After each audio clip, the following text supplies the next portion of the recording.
Hello, everyone. I'm Kevin Frazier, and this is EA Sports Game Changers. Today, he's one of Green Bay's all-time greats. But Packers legend Donald Driver was actually living on the streets before he made it in the NFL. Then, few people survive a shark attack. Even fewer want to get back in the water. The amazing story of Mike Coots. Plus, you know the game. But did you know EA Sports Madden NFL almost didn't happen? Touchdown! We'll tell you why. And one of the most successful basketball coaches in history shares his secrets. Game Changers starts now.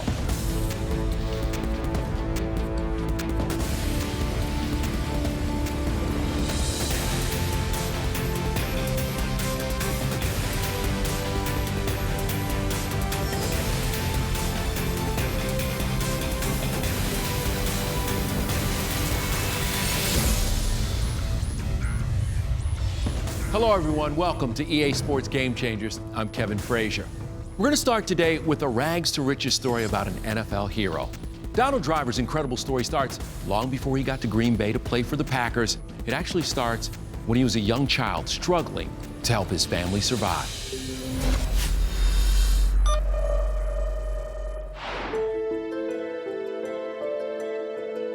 Life is precious, and I would never take it for granted. Donald Driver knows the lessons of life better than most. The former Green Bay Packer great has won a Super Bowl, made it to multiple Pro Bowls, and has caught more passes than any Packer in history. But before all the good times, there were plenty of bad. As a child, Driver and his family were homeless. And you don't maybe understand just how difficult an upbringing he had. I mean, coming from very little, frankly nothing, living in a U-Haul trailer. From a kid growing up on the streets of Houston, Texas, it was very tough, because all I saw was guys selling drugs and guys stealing and robbing, and, that's what I thought life was all about. Driver tells the story of this heartbreaking childhood in his best-selling autobiography, Driven. Dad was in and out of prison.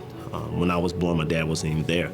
He tried to raise 17 beautiful kids, but he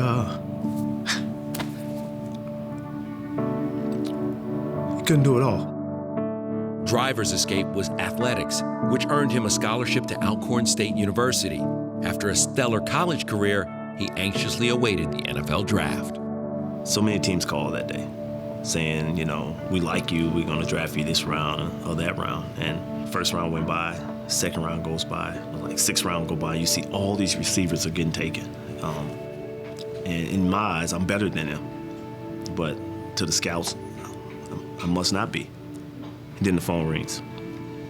And my dad comes running out, screaming, "Quickie! Quickie!" I'm going, "Yes, Dad, what?" "Green Bay Packers on the phone." I looked at my family and said, "We're gonna be okay."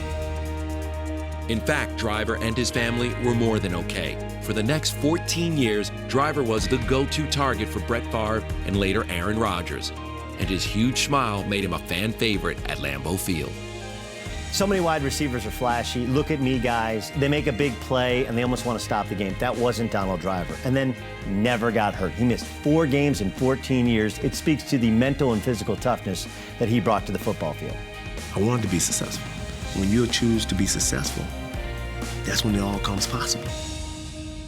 Determined to inspire other struggling families with his powerful life motto, Driver decided to do everything he could to support organizations that help his local homeless community, eventually starting a long-term partnership with Goodwill. Goodwill's mission is believe in the power of work. And for me, that's all I believed in, is that if you work hard enough to achieve a goal, you're gonna reach that goal. Number 80, Donald Driver. Today's event is Goodwill's Retro Rendezvous, which is our annual fundraiser. And every year for the last 10 years, Donald Driver has been a big part of that. So the folks that actually attend this event have seen his children grow up right in front of their very own eyes. From being homeless to being a hero, I still pinch myself. Don't let a loss dictate how you live your life. If you want to achieve, you can achieve, but you have to believe in the power of work. For more NFL content, visit NFLRush.com. Coming up, Mike Coots lost his leg to a shark, but his passion for the water and for sharks is stronger than ever. Then, what if one of the biggest ideas in sports never happened? John Madden tells us how one idea and his name became a part of pop culture. And 4 decades at the helm of one of college basketball's greatest programs. One-on-one with Syracuse head coach Jim Boeheim.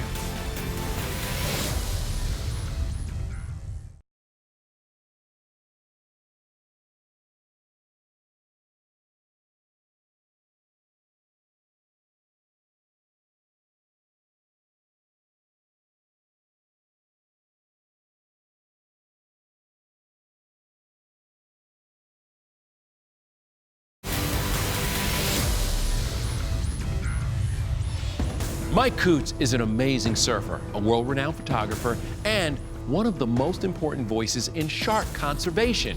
He's also a shark attack survivor. Our Ross Thomas went along with Mike on his first shark encounter since the attack that cost him his foot.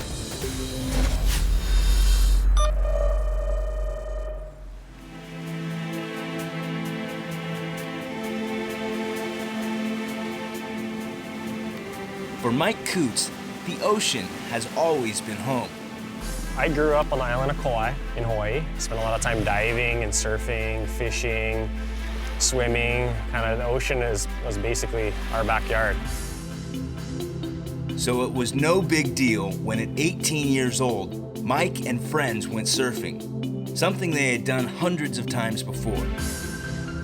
But that day would be different. Mike's life would change forever when he was suddenly attacked by a tiger shark. I didn't see the fin far away, like in the movie or anything. Just a total blindsided attack and grabbed my legs, both my legs, and ripped me off my bodyboard. I was like, oh no, I'm hurt. And then I looked up at the surfer that I had just tried to catch the wave with, and he was just in total shock mode. His eyes were huge, and he looked at me, and I yelled, "Shark, go in!" As I was paddling, my right leg started doing this weird spasm, like this crazy, shaking, uncontrollable, just pulse. And I thought, the shark's coming to, get the rest of me. And I looked over my shoulder, and it was my leg completely severed off. I hadn't even realized that it came off. I felt no pain or anything. Perfectly amputated it. It was serrated completely off. And then right there, I was like, oh no, I'm in a bit of trouble.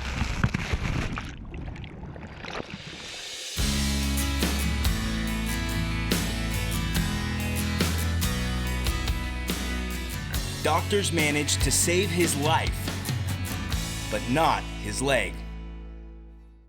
But that's not where this story ends.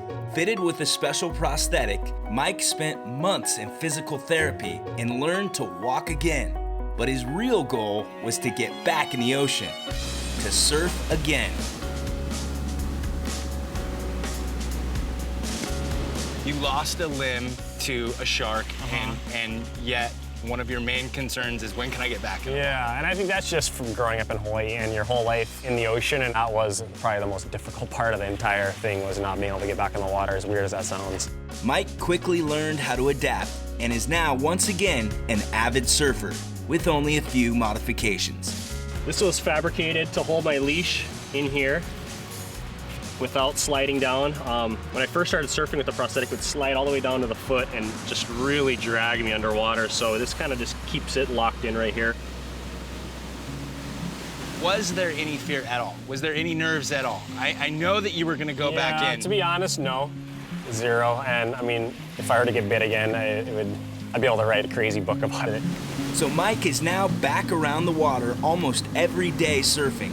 He's also a world-renowned nature photographer, specializing in shots of what else?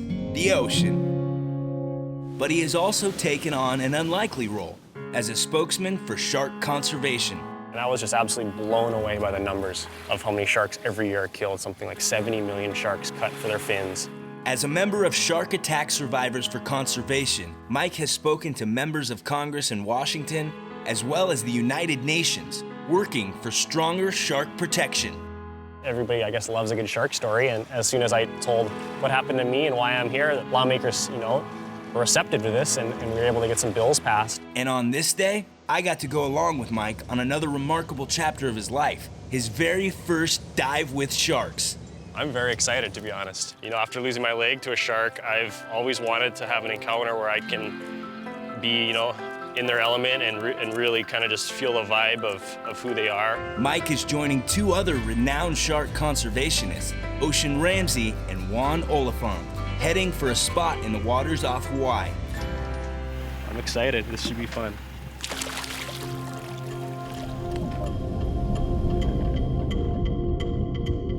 Beneath the surface, for the very first time, Mike is swimming alongside the same creatures that nearly took his life. To actually go in their environment and see it firsthand, and how Ocean was saying, you know, look them in the eye and you can really feel their vibe and their sense of space. And I did that, and it was just absolutely incredible.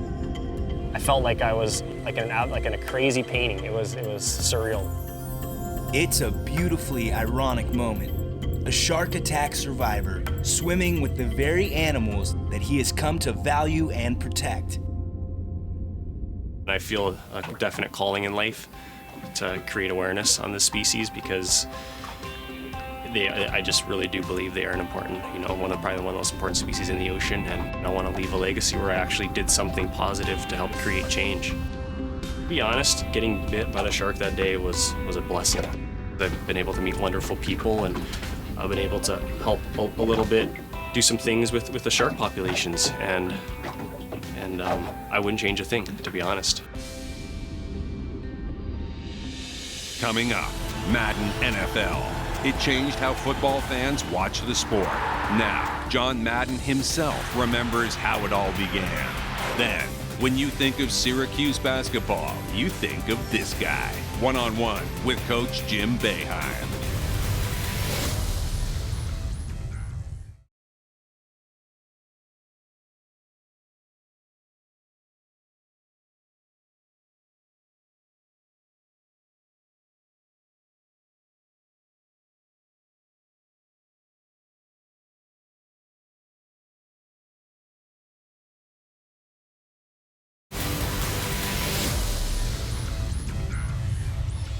Welcome back. 1988. I remember it like yesterday because that was the year that the game of football was forever changed with three simple words: John Madden Football. The game looks, sounds, and feels like the real deal. And that was John Madden's plan from the very beginning. 25 years ago, it played like this. Today, it plays like this. Clearly, Madden NFL has come a long way, baby. In my wildest dreams, I had no idea that it was going to go where it went. The man the game is named for is the legendary John Madden.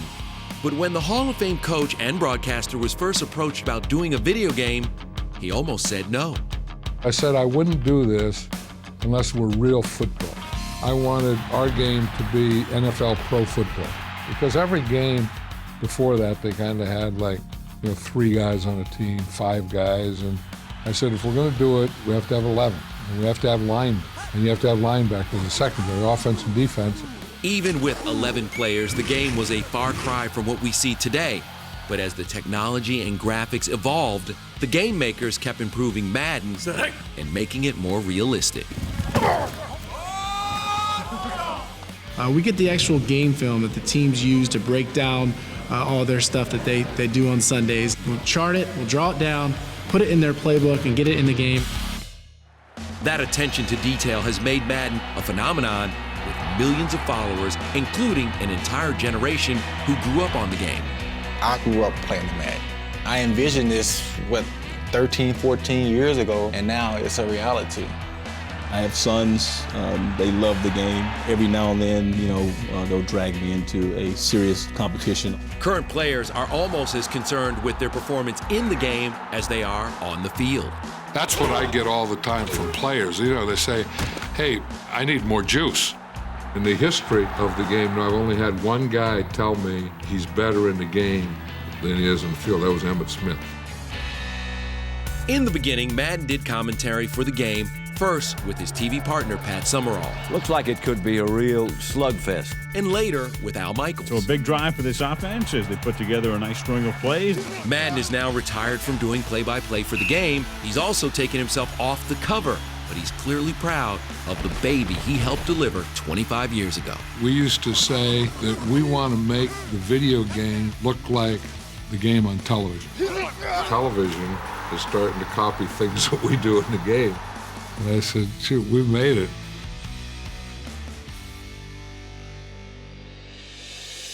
Next, Jim Boeheim and the secret to winning, Syracuse style.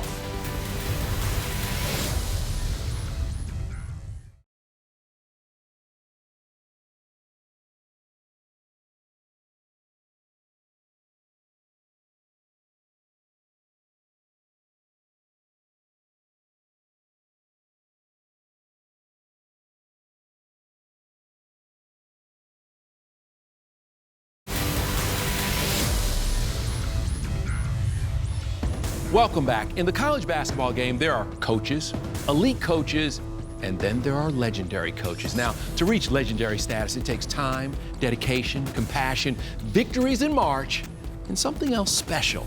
Syracuse head coach Jim Boeheim is one of those iconic figures. Since taking the helm way back in 1976, Boeheim has changed the game in more ways than one. Ross Thomas went to upstate New York to go one-on-one with the man who turned Syracuse into a basketball institution.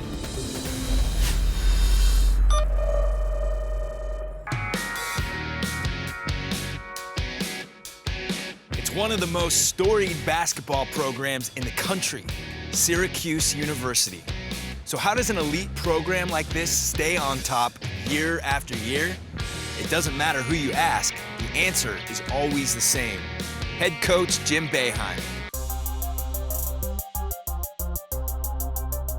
Consistency is important in anything that anybody does, and that simply means that you do everything you can every day to be successful. There's no carryovers, there's no, last year we won 30 games. Sure, the rearview mirror can't predict the future, but if Boeheim looked, he'd see a road paved in gold. In his career, he's amassed more than 900 wins, 2 Olympic gold medals as an assistant coach, and most importantly, the 2003 NCAA National Championship. There's really no feeling quite like that for a coach or for a player or for the fans. One of our alums wrote me a note saying that he could happily die now. What's the biggest difference, in your opinion, coaching college basketball versus professional basketball? The NBA is getting good players together and organizing them. Players should look at me as a teacher who's trying to help them get better individually and better as a team player. So you still stress that importance of education while these guys are playing? Basketball ends for everybody. I mean, very few people can play professionally, and even the ones that do are done with another 50 years to go in their life. This coming from a guy who never left the game, or Syracuse for that matter. He was a walk-on for the team in the 60s and joined the coaching staff soon after graduating. Now, in his 38th year as head coach, it's a marriage that defines him. It never goes away. It's there every day. You have opportunities to do other things in your community, but always with the first thought in your mind is, what am I doing to help Syracuse basketball get better? It's just the way Coach Boeheim is wired, even when things are at their worst. Like in 2001, when he was diagnosed with prostate cancer. Doctors caught it early enough, and after surgery, he beat the disease. But instead of taking some time off, he was back on the sidelines after missing only 3 games. I'm a survivor, and there are more survivors. It's still a difficult disease. I think we can beat cancer. It's a battle, it's a long battle, but you can't stop. Jim has made it his mission to lead this battle. To date, he and his wife Julie have raised more than $4 million to fight the disease. And that's not all they're doing. You also do a lot to give back into the community. I know philanthropy is very important to you and your wife, Julie. I think everyone has to understand the community you live in is it's home. It's what you need to try to help. And there's nothing better than to help kids. We work with Make-A-Wish. We raise over $100,000 every year with a luncheon. I tell you, I feel better about what we do in the community than when we win a game. Boeheim's generosity is contagious, even for players like Knicks forward Carmelo Anthony, who only attended Syracuse for 1 year. Carmelo is one of the few players that gave back immediately to his school over $3 million to help us build this practice facility, which we didn't have a practice facility, and it's why Carmelo is loved around here so much.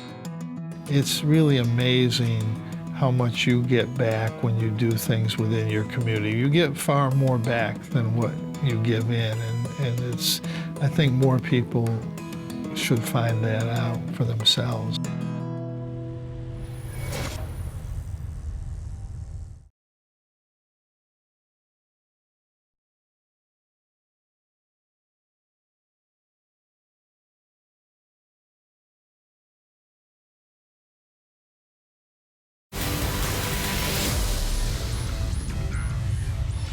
Thanks for watching, and remember, no matter where you live, whether it's on or off the field, you can be a game changer.